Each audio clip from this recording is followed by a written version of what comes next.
perhaps be able to speak a few more minutes before 6 o'clock. Suggest the absence of a quorum. Mr. President. Does the senator withhold her request for a quorum call? Yes. Senator from Tennessee is recognized. Mr. President, I'm awaiting Senator Durbin, Senator Enzi. I'll be happy to listen to the senator from Louisiana if she'd like to continue for a while until they come. I plan to speak for a few minutes after they do on a different subject. Thanks. Mr. President, then in that case, I will. I have a few other things I'd like to say, but not about this bill. I wanted to take a minute to respond to something that Senator Rubio said earlier and Senator Sessions while I was on the floor. And I have great respect for those two members, a junior senator from Florida.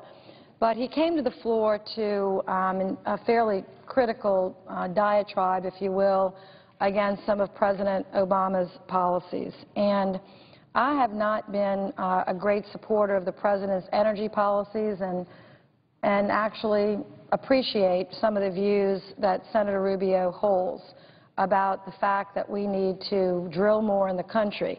But I want to show you something that I think Florida should be mindful of and suggest that the senator from Florida could start making that speech at home in Florida, because Florida is one of the states that virtually produces no energy from any source.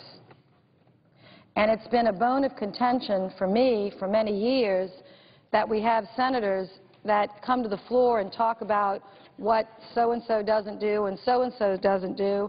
And I just wanted to remind the senator from Florida that the gas that keeps the lights on in Florida actually comes from the Mobile Bay. And these are the pipelines that Mississippi and Alabama and Texas, 9,000 miles of pipelines and drilling that we do off of our shore and onshore to provide gas and lights to Florida. And there is a chart that's very interesting. You know, before America can be energy independent or energy secure, each state should be energy secure, or each region. The country is not made up of smoke and mirrors. This country is made up of 50 states. And if every state and every region would do its part, either producing or conserving or a little of both, we actually will get there. But I get a little bit tired of lectures criticizing, particularly from senators whose states neither conserve or produce. Now, California gets a little bit of a break from me, even though they consume more energy than any state. They are a net consumer of energy. We are down here a net producer. The states that produce more energy than we consume are Wyoming, West Virginia, Louisiana, New Mexico, Alaska, and Kentucky, and I bet you North Dakota would be on here now. This was some years ago. I am positive that North Dakota and probably Montana would be on here now. But for the senator from Florida to come and lecture everybody about producing, and his own state doesn't produce anything or virtually nothing and consumes everything, I just wanted to go on record saying I find that, I find that offensive. Now, California gets a little bit of a pass from me because if you look at another chart, they do more to sort of consume energy through government regulation, which I know the other side doesn't like. They think that we don't need any regulations or very little, and, that's their view. California has a lot of regulations, maybe too much for me as well, but they're doing a lot to consume. Florida does neither. So maybe if Florida would start to do a little drilling, it would help the United States to be more energy independent. My second point, I want to answer something that Senator Sessions said, and I'm going to try to find my document on this in just a minute. But Senator Sessions came to the floor some few minutes ago and talked about the cost of the health care bill. And the health care bill has some expensive components to it. But the purpose of the health care bill, remember, Mr. President, because you were in the middle of that battle, was designed to reduce the overall cost of health care for the nation because the percentage of the gross national product going to health care was moving up dramatically and frighteningly, from 12% a few years ago to 14% to 16%, and it was on its way to 19%. It was on its way to 19% before Barack Obama got sworn into office. And I'm getting tired, and the American people are getting tired of the same diatribe coming from the other side of this aisle about how the cost of the Affordable Care Act is causing this country to go off the edge. This country was going off the edge before President Obama even became president. And they know that. But they're just bound and determined to keep talking about the same old thing day in and day out about how the Affordable Health Care Act is wrecking America. The only thing wrecking America is their stubbornness. And I want to put this into the record. When President Clinton was president, as you know, it was the last time we had a surplus. It was the Republican president and the Republican leadership that turned that surplus into a deficit. The ship had already hit the iceberg before President Obama took his oath of office. And now they want to blame the entire deficit on the Affordable Care Act. When the Affordable Care Act, if they would implement it, now that the Supreme Court has said it is most certainly constitutional, instead of fighting it every step of the way, it would, in the long run, save money. Now, they want to talk about this tax. Well, I want to call what they do the no-care tax, because that's what the Republican position is. Before there was the Affordable Care Act, there was virtually, people in America were losing care rapidly. Small businesses were dropping their insurance. They couldn't afford it anymore. These premiums have been going up for a long, long time. The Affordable Care Act doesn't drive the premiums up. The premiums were going through the ceiling. We had to do something to try to stop it. And so when President Obama came into office and we saw that these trends were going up, and in our efforts to try to get the budget back in balance, it was obvious you had to do something with health care.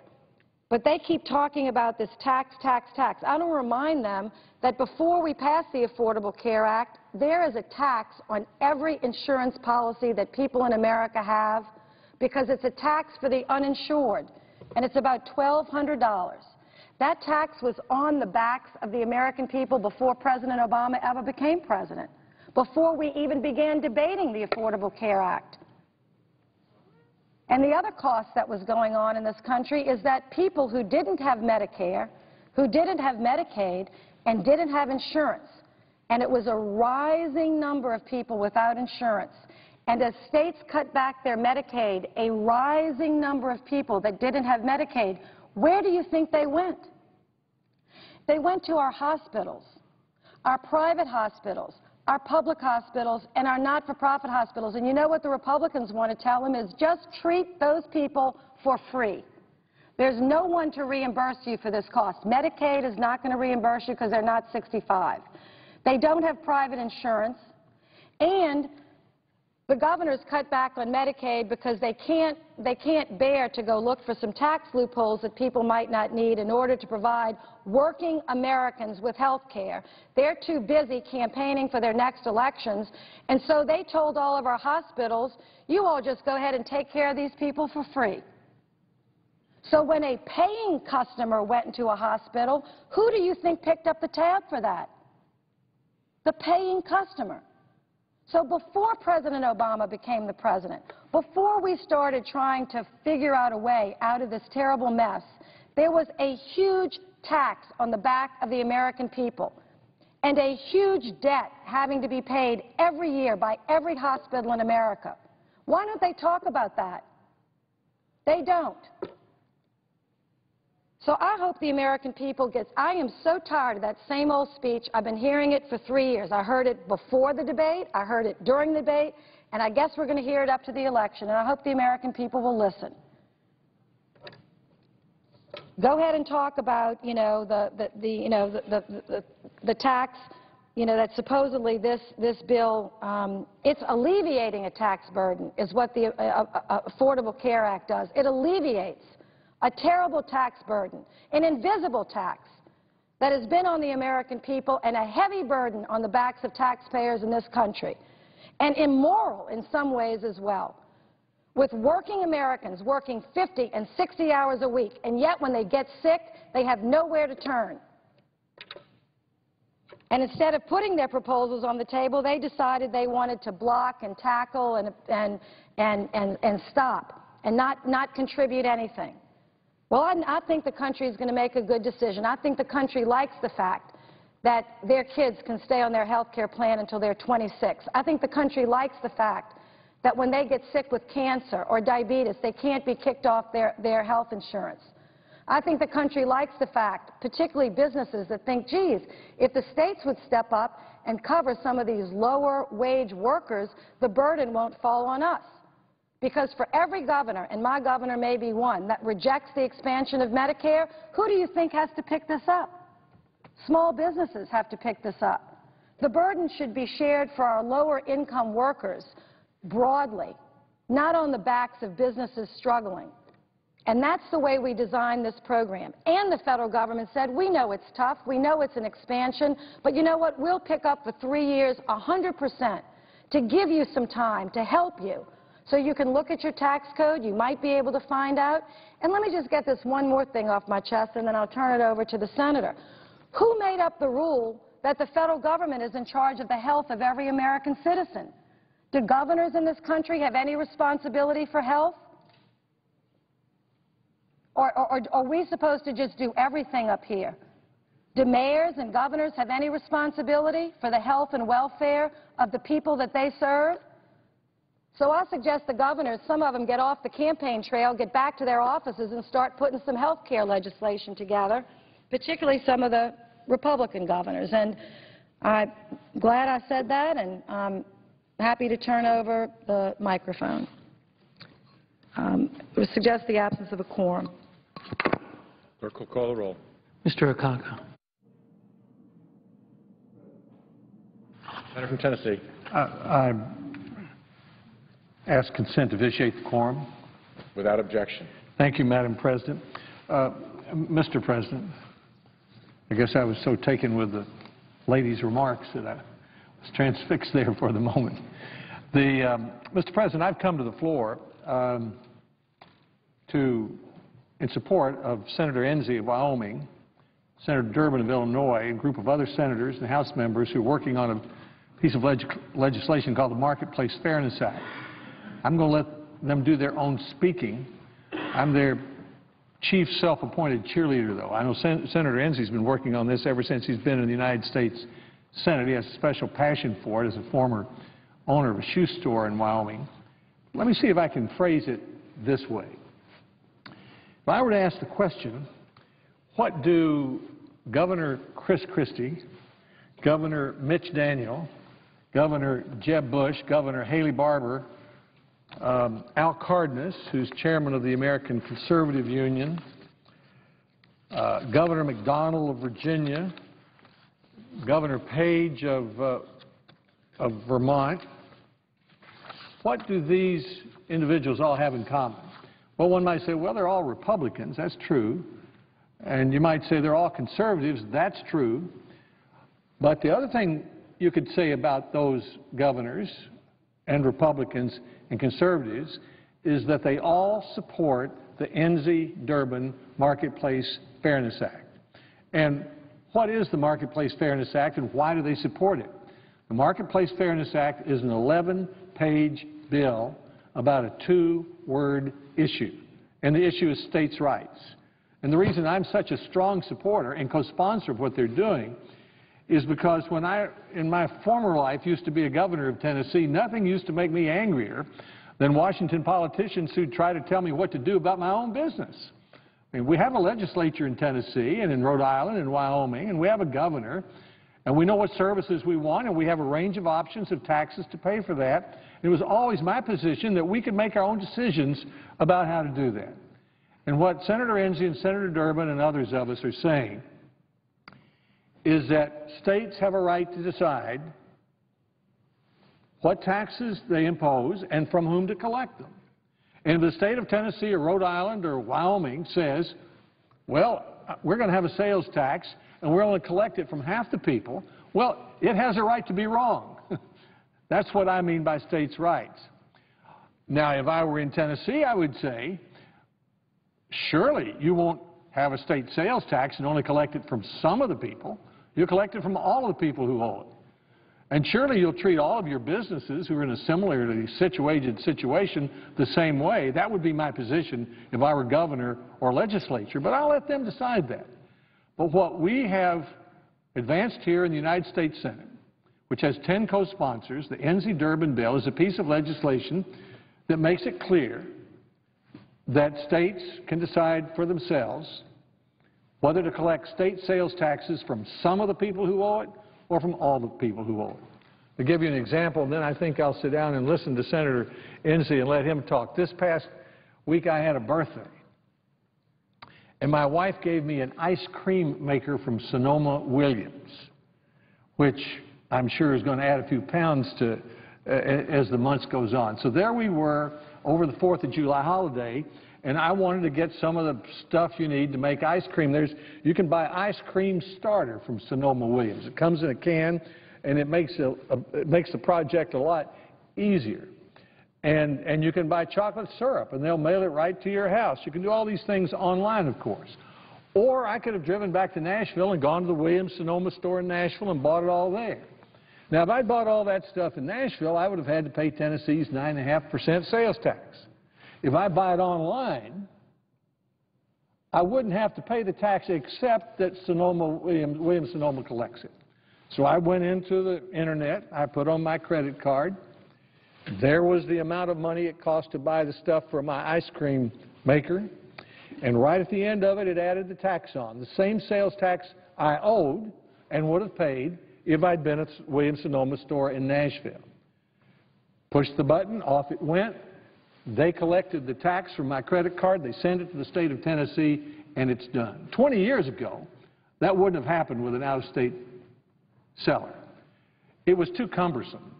The technology wasn't advanced. The Internet wasn't as fast.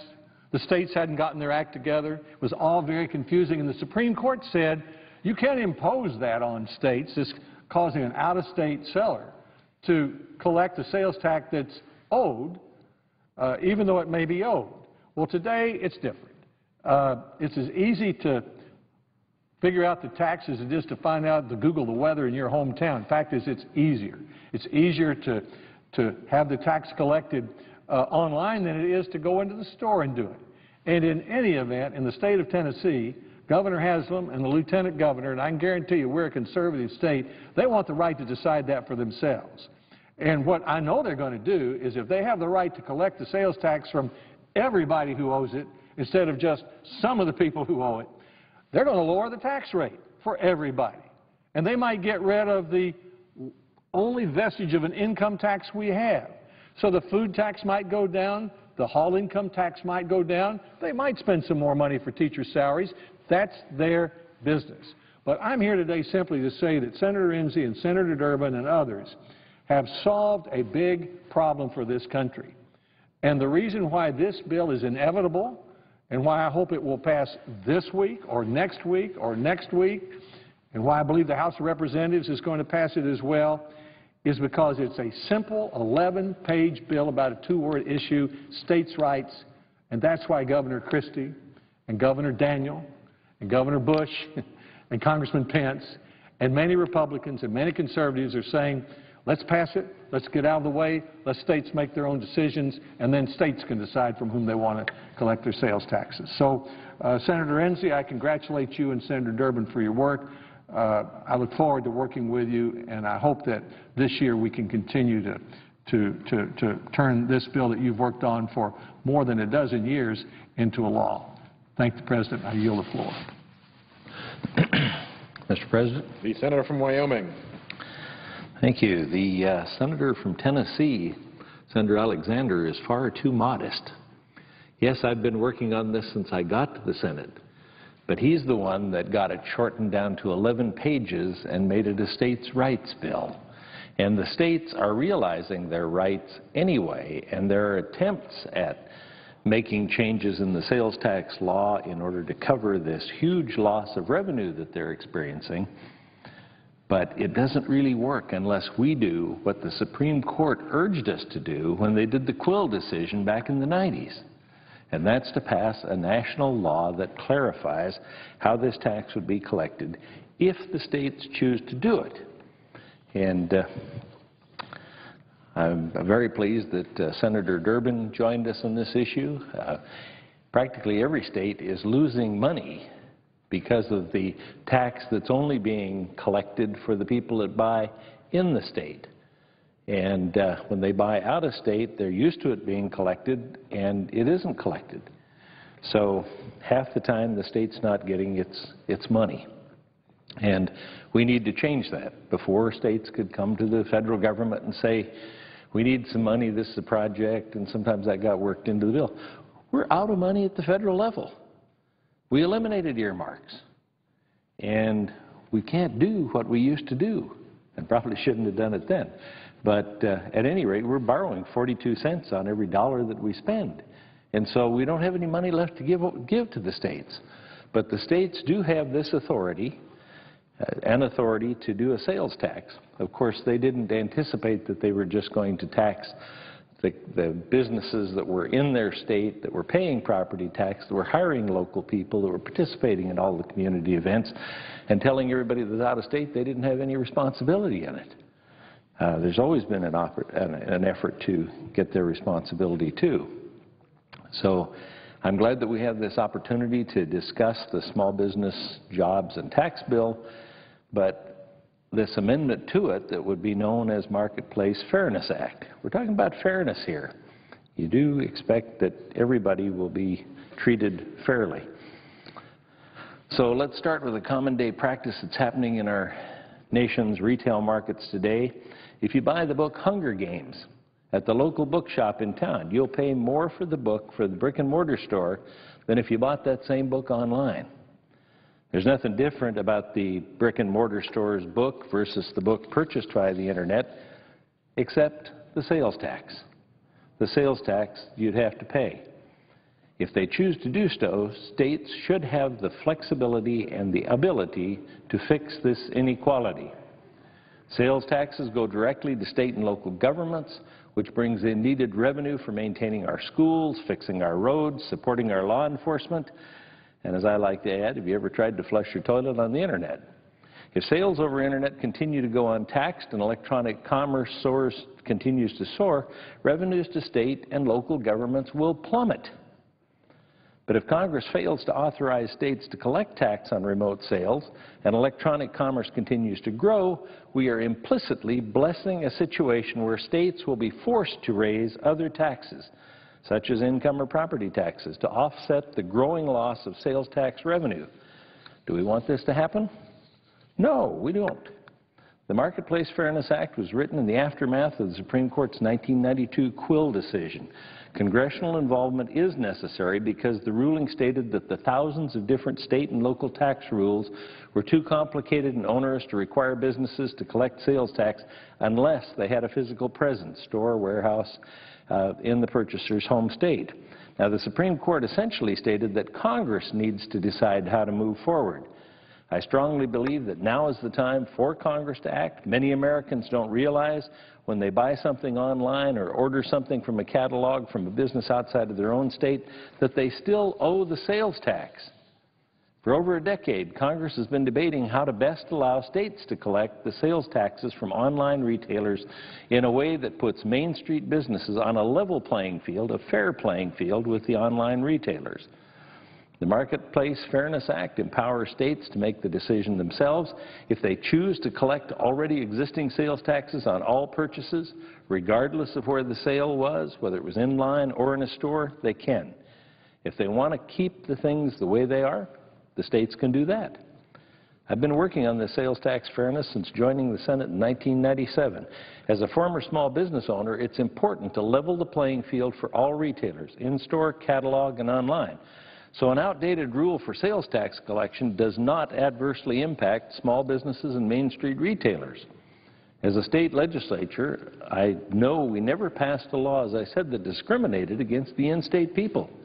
We never put a burden on people who pay the property tax, who hire locally, residents, and participate in the community events, while telling those that are out of state that we want them to have our money, but they don't have to do anything in return. We never intended to give the out-of-state businesses a free ride. That's what the local legislators are all concerned about. On November 9th, 2011, Senator Durbin, Senator Alexander, Senator Tim Johnson, and I introduced, with 6 of our other colleagues in a very bipartisan way, the Marketplace Fairness Act to close this 20-year loophole that distorts the American marketplace by picking winners and losers, by subsidizing some businesses at the expense of other business, and subsidizing taxpayers at the expense of other taxpayers. All businesses and their retail sales and all consumers and their purchases should be treated equally fairly. I want to provide you with some highlights of the Marketplace Fairness Act accomplishes. The bill gives states the right to decide to collect or not to collect taxes that are already owed. The legislation would streamline the country's more than 9,000 diverse sales tax jurisdictions and provide 2 options by which states could begin collecting taxes for online and catalog purchases. The bill gives states 2 voluntary options that would allow them to collect the state sales tax that are already owed if they choose.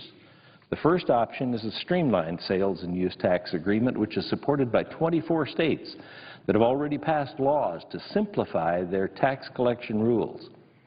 The second option puts in place basic minimum simplification measures states can adopt to make it easier for out-of-state businesses to comply. Now, the bill also carves out small businesses, so they aren't adversely affected by the new law by exempting businesses with less than $500,000 in sales, online or out-of-state sales, from collection requirements. It's very important. There is an exemption in there for startup and small businesses when they have less than $500,000 of sales in a year. Once they do reach the $500,000, then the next year they have to begin collecting the tax. This small business exemption will protect small merchants and give new businesses time to get started. Don't let the critics get away with saying this kind of simplification cannot be done. In the early 1990s, when the Quill decision was handed down, the Internet was still in diapers, and cell phones came with bags and looked like bricks. Cell phones now have Internet capability. Software, computers, technologies have all advanced at an exponential pace. The different rates and jurisdiction problem is no problem for today's programs. As a former mayor and state legislator, I also strongly favor allowing states the authority to require sales and use tax collection from retailers on all sales if they choose to do so. We need to implement a plan that will allow states to generate revenue using mechanisms already approved by their local leaders. We need to allow states the ability to collect the sales taxes they already require if enacted. And this would provide $23 billion in fiscal relief for the states, which Congress does not have to find an offset. This state's less of an excuse to come knocking on the federal door for handouts and will reduce the problem of federally attached strings. It'll give states a chance to reduce property taxes or other taxes. The Marketplace Fairness Act is not about new taxes. No one should tax the use of the Internet. No one should tax Internet services. I do, however, have concerns about using the Internet as a sales tax loophole. Sales tax collection is already required by my home state of Wyoming, no matter how or where we buy something. If it's not taxed by the state we get it from, you're supposed to fill out your own form and submit the information. Nobody's used to filing that kind of a form or doing that kind of tax collection, and they never know whether the tax is owed or not, or how much it is, particularly on small purchases. It's always collected at the stores, by the stores, in state. So we've got to make the system simpler so they don't have to fill out that form. And under Wyoming law, online purchases are already subject to a sales tax. It just can't be collected or given to our state. The situation is very similar to that of other states. Senators Durbin, Alexander, and I have worked tirelessly to assist sellers and state and local governments to simplify sales and use tax collection and administration. We've worked with all interested parties to find a mutually agreeable legislative package to introduce. Many hours have been dedicated to finding the right solution. I want to publicly commend and thank Senators Durbin and Alexander in taking a leadership role in working on this important policy issue. 10 years ago, the bills we considered to try to close this loophole were not adequate to solve the problem. Marketplace fairness does solve the problem. It's simple, it's about states' rights, it's about fairness. At a time when state budgets are under increasing pressure, Congress should give state and local governments the ability to enforce their own laws.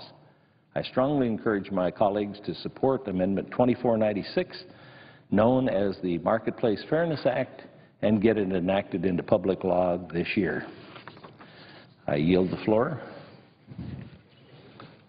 From Illinois. Mr. President, I want to thank my colleagues, Senator Alexander of Tennessee, Senator Enzi of Wyoming, co-sponsors of this measure and participants in this colloquy on the floor today. I'm sorry that I wasn't here at the outset, but I'm grateful for their participation and comments that they've made, and especially for their commitment to this cause.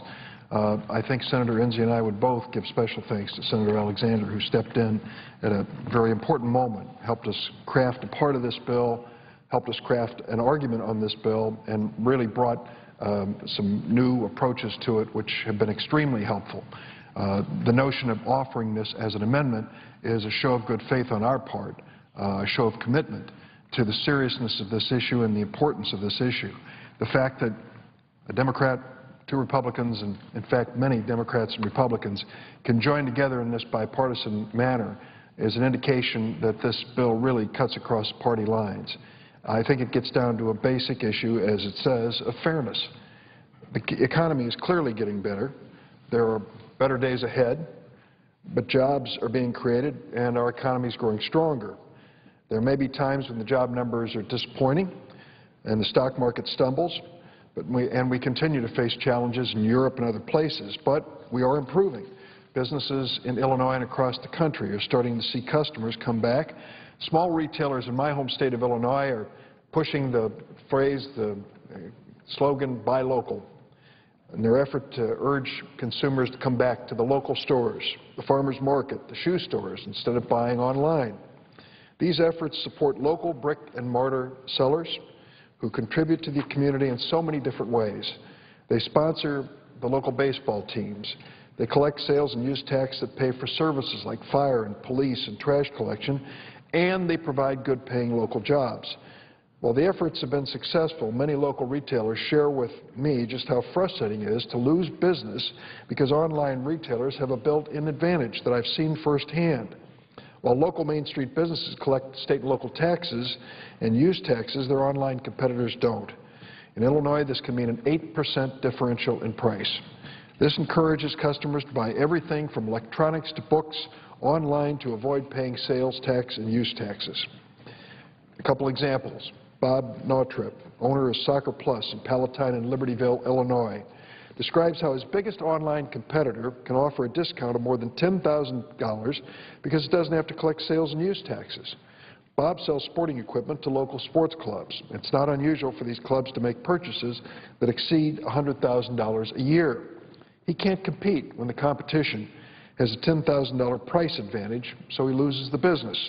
Matt Lamsargis, owner of the Springfield Running Center, a person I've come to know, Bob Thompson, owner of Bike Tech, both in my hometown of Springfield, told me when I visited their small businesses last year, they're victims of showrooming, they call it.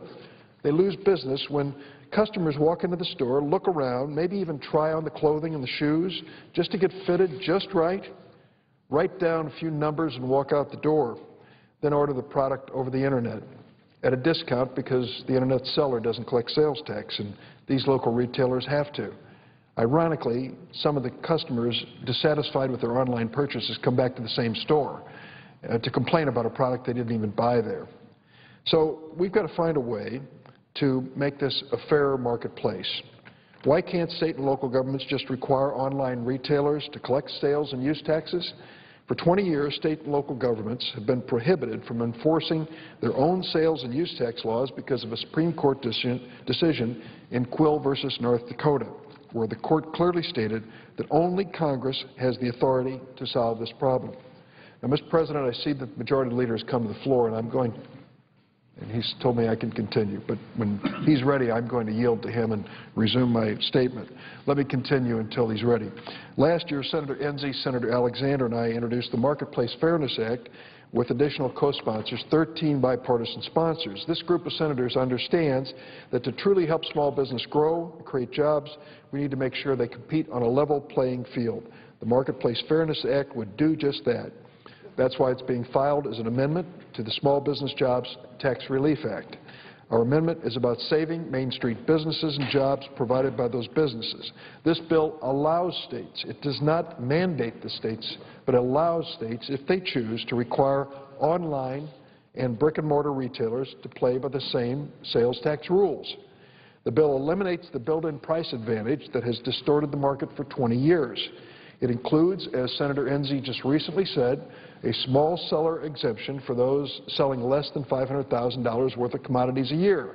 If Grandma Bennett's apple butter is being cased up and sold to the tune of $10,000 or $20,000 a year online because her smart son or grandson has given her advice on how she can retail this online, she doesn't have to start collecting sales tax until she's sold $500,000 worth of goods. In the next year, she'd collect sales tax. So we're trying to be sensitive to smaller businesses, and Senator Enzi said startup businesses. This bill is supported by 240 organizations, and I ask consent that the list of those organizations be included after my remark. Without objection. This is an issue where the International Association of Firefighters, AFSCME, stand together with the National Retail Federation, the Retail Industry Leaders Association, and the Consumer Electronics Association. What an amazing coalition. Amazon.com, the largest retailer online in America, supports our bill. Yet, the largest online retailer in supporting this bill still has members of the Senate questioning whether or not they're going to react positively. They're online. I mean, they're on the record, I should say, and online in favor of this. It's also supported by groups like the U.S. Conference of Mayors, the National Association of Counties, and the National Council of State Legislators. The National Governors Association supports the Marketplace Fairness Act because these local units and state governments are losing about $23 billion a year in uncollected sales tax. In Illinois, we're losing about $1 billion a year. That's about 15% of our current deficit. It would really make a difference if we could collect this. Again, the state would have to make that decision. We don't force it on them. This state, sales tax fairness, has the support of 8 Democratic governors and 13 Republican governors, including Governor Quinn of Illinois, O'Malley of Maryland, McDonnell of Virginia, Mitch Daniels of Indiana, and Haley from the state of South Carolina. Recently, Governor Chris Christie from the state of New Jersey publicly came out in support. He said, I, too, along with Governors Daniels and others, urge the federal government and Congress in particular to get behind legislation to allow states to be able to make these choices for themselves. Governor LePage, a Republican governor from the state of Maine, wrote a letter of support saying the Marketplace Fairness Act does not raise taxes. The point he makes, and we make an argument here, this is not a new tax. So if this bill has such broad bipartisan support, why haven't we passed it? Well, we need 60 senators. The Majority Leader has said to me and to Senator Enzi, show me the votes. And that's what we're trying to do. Bring together a bipartisan group that will support this, that understands its simple fairness for small businesses that create jobs and opportunities all across America, and with the sales taxes that they collect, they provide for local police and fire and sewers and streets and the things in life that we come to take for granted in our cities across America. We want to make sure that the online retailers are making the same contribution. So I urge my colleagues, when this amendment comes before them, to support it on a bipartisan basis, and I yield the floor.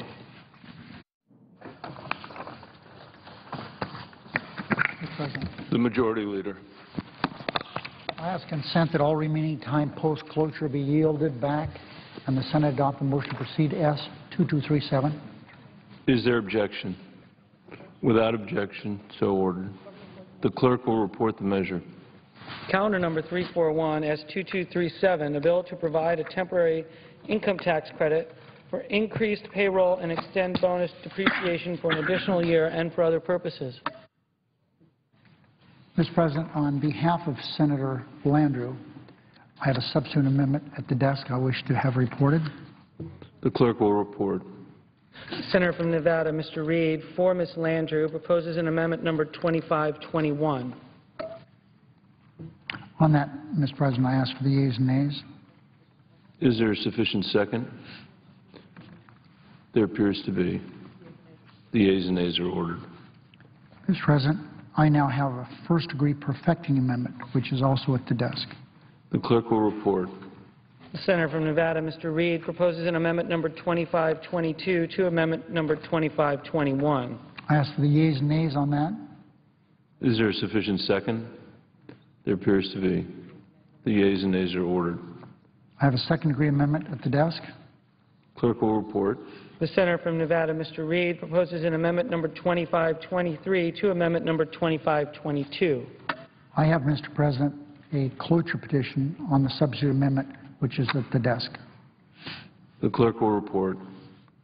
Cloture motion. We, the undersigned senators, in accordance with the provisions of Rule 22 of the Standing Rules of the Senate, hereby move to bring to a close the debate on the substitute amendment number 2521 to S2237, the Small Business Jobs and Tax Relief Act, signed by 17 senators as follows: Reed of Nevada, Landrieu, Gillibrand, Mikulski, Levin, Lautenberg, Boxer, Udall of Colorado, Begich, Whitehouse, Blumenthal, Franken, Leahy, Udall of New Mexico, Baucus, Cardin, Durbin.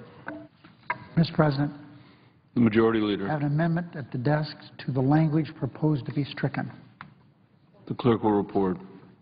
The senator from Nevada, Mr. Reed, proposes an amendment number 2524 to the language proposed to be stricken by amendment number 2521. As for the yeas and nays on that amendment, Is there a sufficient second?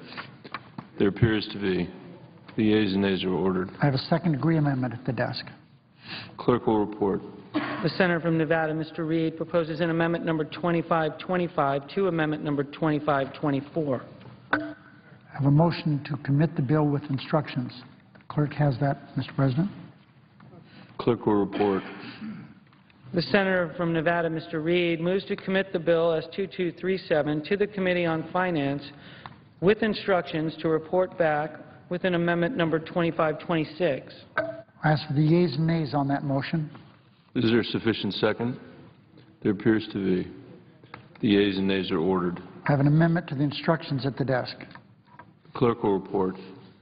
The senator from Nevada, Mr. Reed, proposes an amendment number 2527 to the instructions of the motion to commit S2237 to the Committee on Finance. I ask for the yeas and nays on that.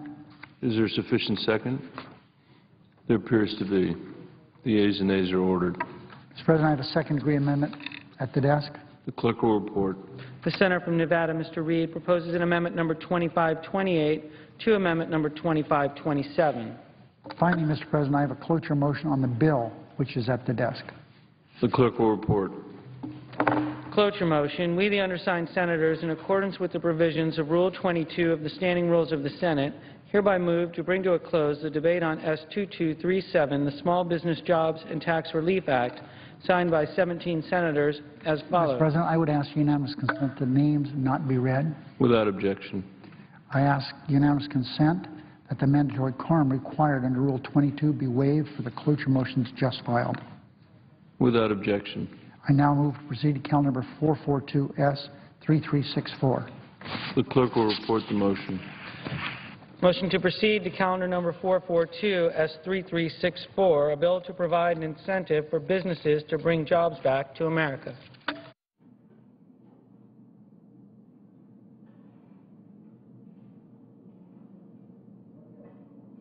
The clerk will call the roll. Mr. Okaka.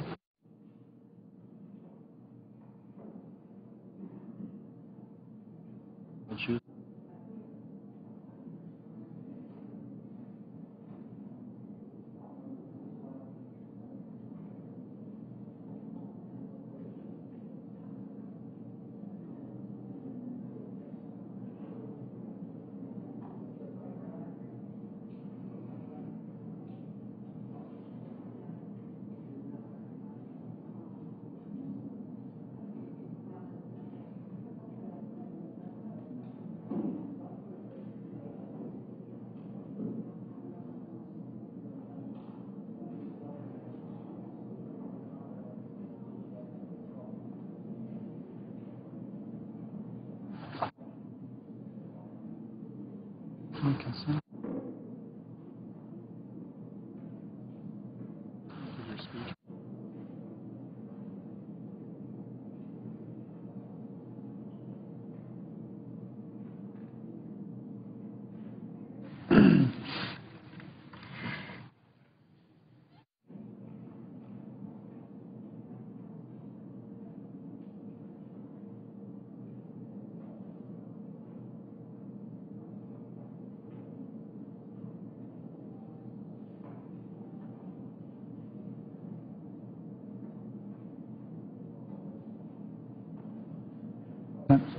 The Majority Leader.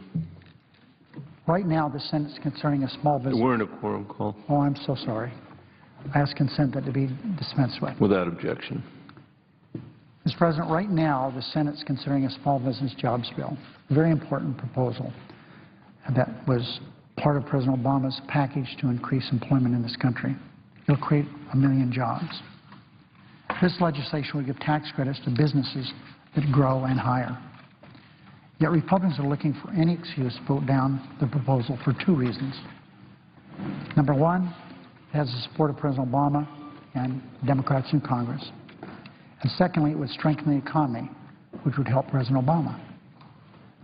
We know Republicans won't do anything that helps President Obama, even if it's good for the economy, because their number one goal is to defeat the president. My friend Mitch McConnell has said that. So Republicans are hiding behind their usual procedural trick, filibustering with unrelated amendments. If there's any doubt about Republicans' motivation to kill this legislation, just, Mr. President, take a look with me at the amendment proposed today by Senator Hatch of Utah. The first thing Senator Hatch's amendment would do is eliminate all the tax cut, every tax cut we have in this proposal, every one of them, the one that's now before the Senate, to create jobs, 1 million jobs. The Hatch amendment would literally eliminate every provision in the bill designed to create jobs. Senator Hatch's amendment eliminates the 10% credit for employers that hire additional workers or increase their payrolls, a provision that would create that part alone, 500,000 jobs. And it strikes another deduction for businesses that invest in machinery and equipment, which would create another 500,000 jobs. But, Mr. President, the Republicans' amendment doesn't stop there. It goes on to increase taxes for 25 million American families. The Republican amendment, I repeat, increases taxes for 25 million American families. Senator Hatch's amendment would extend tax breaks to the top 2% of Americans. But it fails to extend a number of tax cuts that help middle-class families get by in a very tough economy. For example, Senator Hatch's amendment, the Republican amendment, would increase taxes by $1,100 for 11 million families trying to pay for college. 11 million families, in effect, an increase of their taxes by $1,100. The Republican amendment would make it harder for 12 million large families to put food on the table. It would increase taxes by $800 for families that have 3 children or more. And Senator Hatch's amendment, the Republican amendment, fails to extend the full child tax credit for 6 million families, increasing their taxes by $500 each. So no one is fooled by the Republicans' amendment. We see it for what it is, more Republican obstruction that comes with the added bonus of sticking it to the middle class. If that wasn't enough political theater for one day, my Republican colleagues also claim they're anxious to vote on President Obama's plan to cut taxes for 98% of American families. Once again, Mr. President, no one should be fooled. Republicans know very well the Senate will vote on the President's proposal to give middle-class families the certainty they won't be hit with the tax increase. We'll vote on this. We'll vote on it this work period. I've already said so. They say they want a vote sooner, so let's lock in an agreement sooner. The President's plan to give 98% of Americans certainty their taxes won't go up, and the Republican plan to raise taxes on 25 million American families. Democrats are ready to have those votes right away, and we'll do it with simple majority. Then we can get back to the task at hand, cutting taxes for millions of small businesses that want to expand and put Americans back to work. I have a consent agreement, Mr. President, that I'll go through with you. Mr. President, I ask unanimous consent that cloture be vitiated with respect to the substitute amendment and S-2237, that the motion recommit be withdrawn and amendment numbers 2525 and 2522 be withdrawn, that at 2 p.m. tomorrow, Thursday, July 12th, the Senate vote in relation to the following amendments. Amendment number 2524, which is the Cantor language, substitute amendment 2521, that there be no other amendments or motions in order to the amendments of the bill prior to the votes other than motions to waive or motions to table, that upon disposition of the two amendments, the Senate proceed to a vote on passage of S-2237 as amended, if amended. Further, that at time to be determined by the majority leader after consultation with the Republican leader, the Senate proceed to consideration of a bill to be introduced by Senator Reid or designee extending the 2001, 2003, 2009 tax cuts for 98% of Americans and 96% of small businesses as outlined by President Obama, that the only amendment in order to the bill be an amendment offered by Senator McConnell or designee, which is identical to the text of amendment number 2491 as filed by Senator Hatch, that the amendment not be divisible, that there be 4 hours of debate on the amendment, and the bill equally divided between the two leaders or the designees prior to a vote in relation to the McConnell or designee amendment, that upon disposition of the amendment, the Senate proceed to vote on passage of the bill as amended, if amended, that there be no motions or points of order to the amendment or to the bill. Is there objection? Mr. President, The Republican leader. I'm glad my friend, the Majority Leader, has dropped his earlier opposition and now wants to make an effort to set up these votes on this important issue. On Monday, the President said that if the Senate passes this tax hike on small businesses, he would sign it right away. So I'm glad the Senate will have a chance to beat that bad idea that will raise taxes on nearly 1 million small businesses. Now, I'll be happy to take a look at what my good friend, the Majority Leader, is offering, but I cannot at this time agree to lock in a vote on at an indeterminate time on a proposal that has not yet been written. My good friend has had all day to come up with a written proposal, but I gather that so far they've been unable to do so. Or if they have, we certainly haven't seen it. Our proposal is drafted and filed and has been available for all to see. My goal here, and it's one that I laid out several weeks ago, is that we act now to ensure that no one's income taxes go up January of next year. The mere threat of this tax increase is already a drag on our economy, and I do not plan on standing by and letting that tax increase go into effect. So we'd be happy to set up a vote on this issue, Mr. President, just as soon as the Majority Leader produces a bill to show us what tax increases they have in mind. I want to make sure that everyone understands the differences in our positions here. My goal, and I hope it's one that is shared by a majority of senators, will be to enact a bill that protects small businesses by extending current income tax rates for 1 year to ensure that no one in America sees an income tax hike in January, and tasking the Finance Committee to produce a bill that would enact fundamental pro-growth tax reform. Their goal will be the President's proposal to raise taxes on nearly 1 million business owners in the middle of the worst economic recovery in modern times. The Senate ought to make absolutely clear which policy it supports. I look forward to having the chance to do that, but until that time, until we've actually got a product we can take a look at, I can't agree to this agreement, and therefore I object. The objection is heard. The Majority Leader. Mr. President, I'm going to be very, very brief. My friend, the Republican leader, said this morning, and I quote directly, I'm trying to get a vote on what he says he's for and what the President says he's for and what the Republicans say they're for. That's what this consent agreement does. But I'm happy to let the Republican leader read the exact language, but let no one be fooled by this. The Hatch Amendment doesn't do anything to protect small businesses. It does everything to protect Grover Norquist and his pledge. That is, make sure that the American people aren't satisfied. They believe, Democrats, Independents, and Republicans, that the top 2% of income earners in this country should contribute to the problems we have with the deficit and the debt in this country.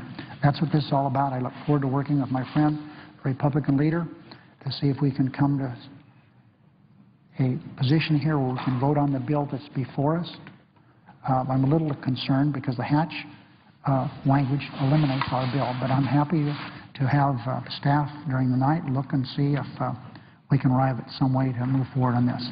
But I think I've made my point clear. Just one other brief observation. I have already objected, but just one other brief observation. The consent that I objected to also chose for us the amendment we would get to have. And, of course, that's not an agreement that the Republican side would feel we'd want to be a part of. Mr. President, I'm only trying to do what they said they wanted to do this morning. The Hatch, he came and gave a big speech. That's what they want to do.